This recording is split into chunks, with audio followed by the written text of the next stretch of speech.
Assalamualaikum warahmatullahi wabarakatuh. Sobahul khair.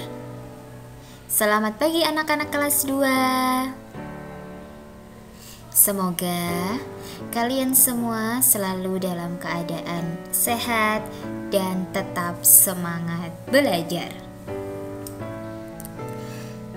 Hari ini materi kita tentang kisah Nabi Lut alaihissalam dan kaum Sodom.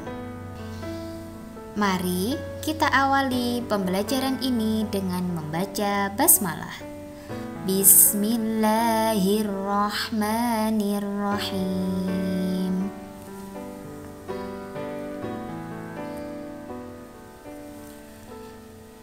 Tujuan dari pembelajaran ini ialah supaya peserta didik dapat memahami keteladanan kisah Nabi Lut alaihissalam. Peserta didik diharapkan dapat menerapkan perilaku terpuji Nabi Lut alaihissalam dalam kehidupan sehari-hari.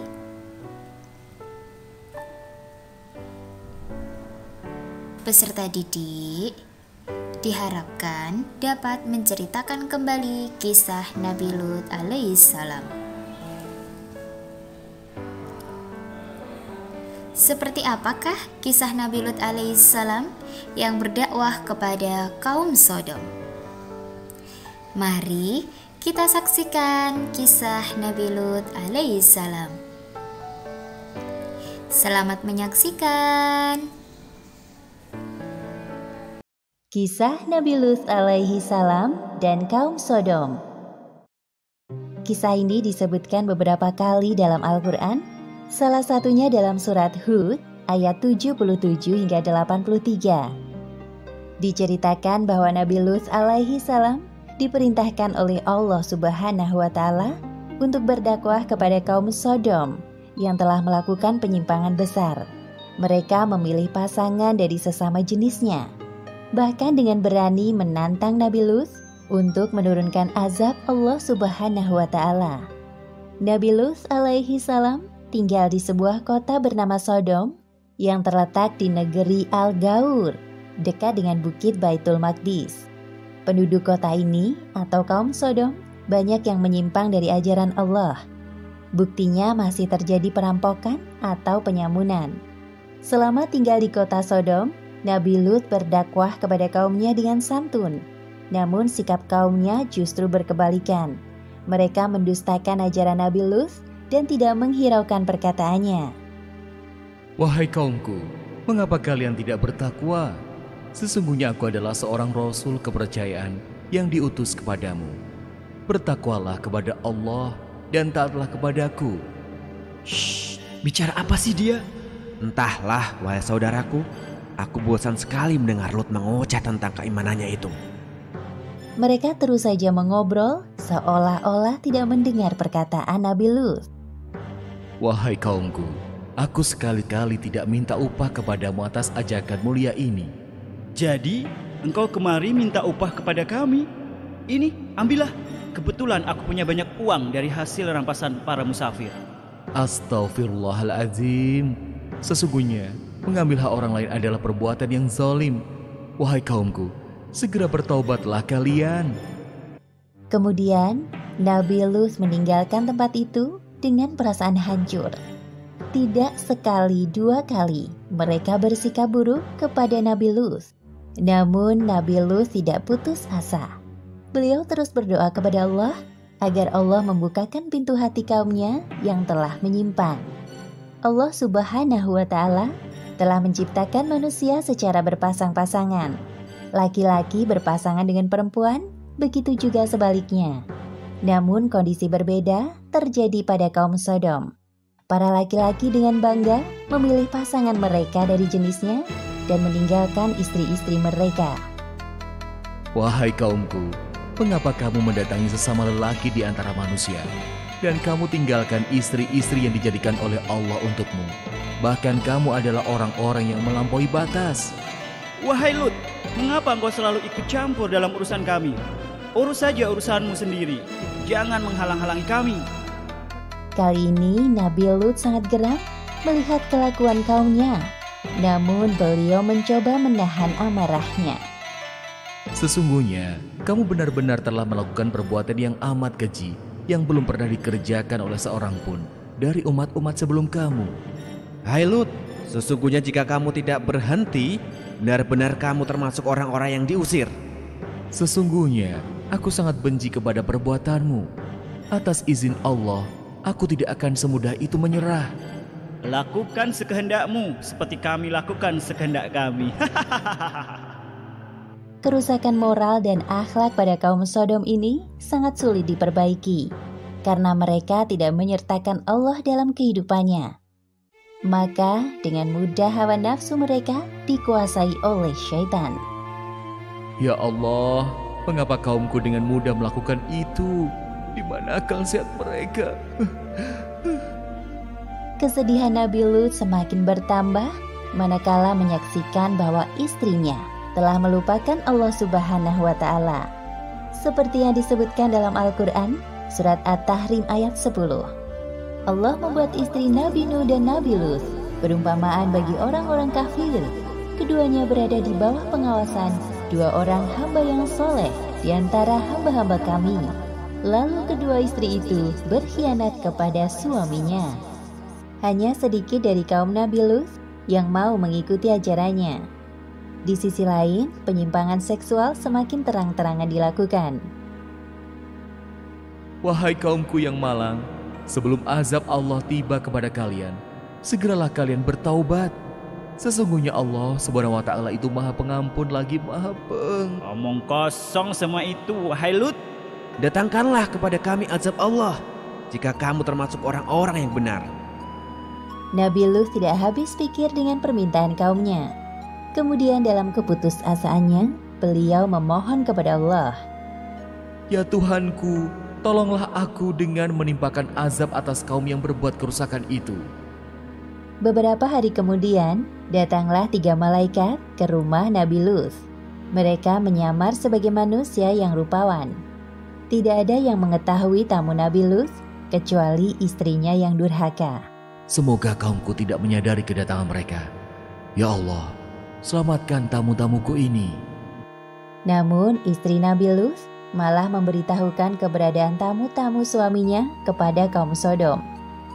Tak lama kemudian terdengar suara ketukan dari luar.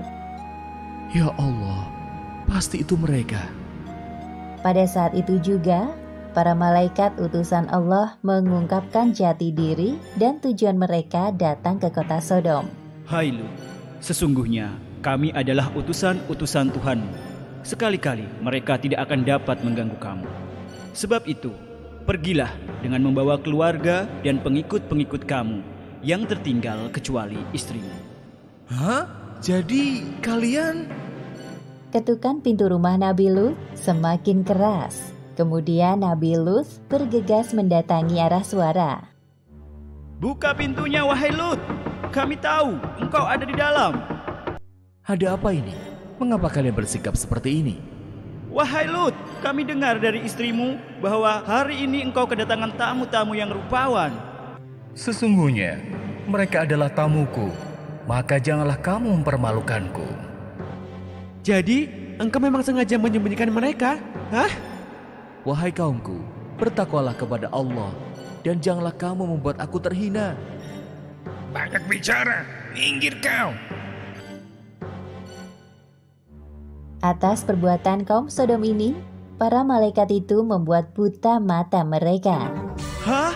Ada apa dengan mataku ini? Kenapa aku tidak bisa melihat? Oh, tidak. Ini apa yang terjadi? Sepeninggal kaumnya, para malaikat itu berpesan kepada Nabi Lut, seperti yang disebutkan dalam Al-Quran, Surat Hud ayat 81. Sesungguhnya dia akan ditimpa azab yang menimpa mereka, karena sesungguhnya saat jatuhnya azab kepada mereka ialah waktu subuh. Bukankah subuh itu sudah dekat? Pada malam itu juga, Nabi Lut beserta anak-anak dan kaumnya yang beriman meninggalkan kota Sodom. Suara apa ini?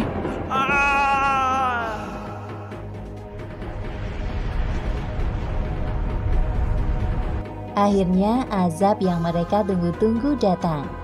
Seperti yang disebutkan dalam Al-Quran, surat Hud ayat 82. Maka tatkala datang azab kami jadikan negeri kaum Lut itu yang ada di atas ke bawah, kami balikan, dan kami hujani mereka dengan batu dari tanah yang terbakar dengan bertubi-tubi. Demikianlah akhir kisah Nabi Lut dan kaum Sodom. Beberapa hikmah yang dapat kita ambil dari kisah ini. Pertama, kegigihan Nabi Lut dalam berdakwah kepada kaum Sodom patut kita jadikan teladan. Kedua, tidak sepantasnya kita menantang Allah dengan menurunkan azab. Dan ketiga, hendaknya kita menjaga diri agar tidak terjerumus dalam penyimpangan seksual. Wallahu a'lam bishawab.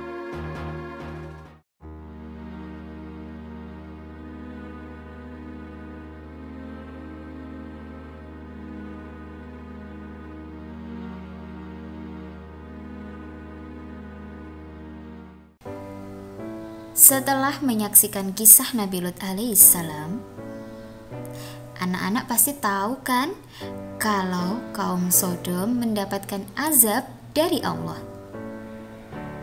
Azabnya dalam bentuk apa anak-anak? Ya, betul. Kaum Sodom diazab dengan matanya buta. Ditambah lagi terjadi gempa yang dahsyat dan hujan batu, sehingga kaum Sodom banyak yang meninggal dunia. Hanya Nabi Lut dan para pengikutnya yang selamat dari azab Allah.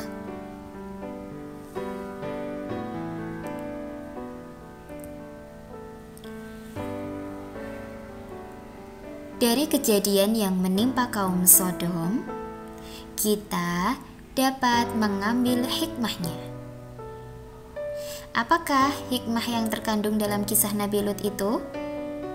Yang pertama, kegigihan Nabi Lut alaihissalam dalam berdakwah kepada kaum Sodom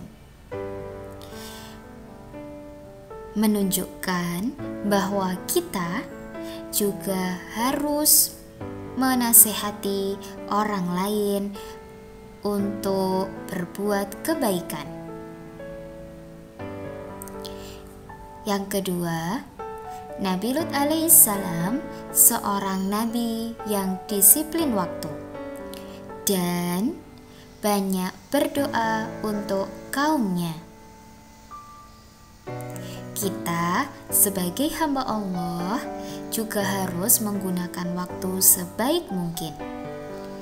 Dan jangan lupa untuk mendoakan orang tua, saudara, teman-teman, guru-guru kita, dan kerabat yang lainnya. Hikmah yang ketiga yaitu, sebagai seorang hamba, tidak boleh menantang azab kepada Allah Subhanahu wa Ta'ala. Yang keempat, hendaknya kita menghindari perilaku-perilaku tercela atau perilaku yang buruk. Seharusnya kita saling berlomba-lomba berbuat kebaikan. Itu yang harus kita lakukan dalam kehidupan sehari-hari.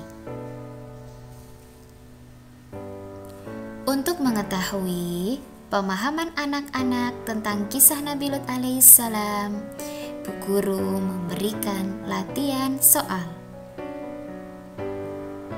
Pasti anak-anak bisa menjawab semuanya.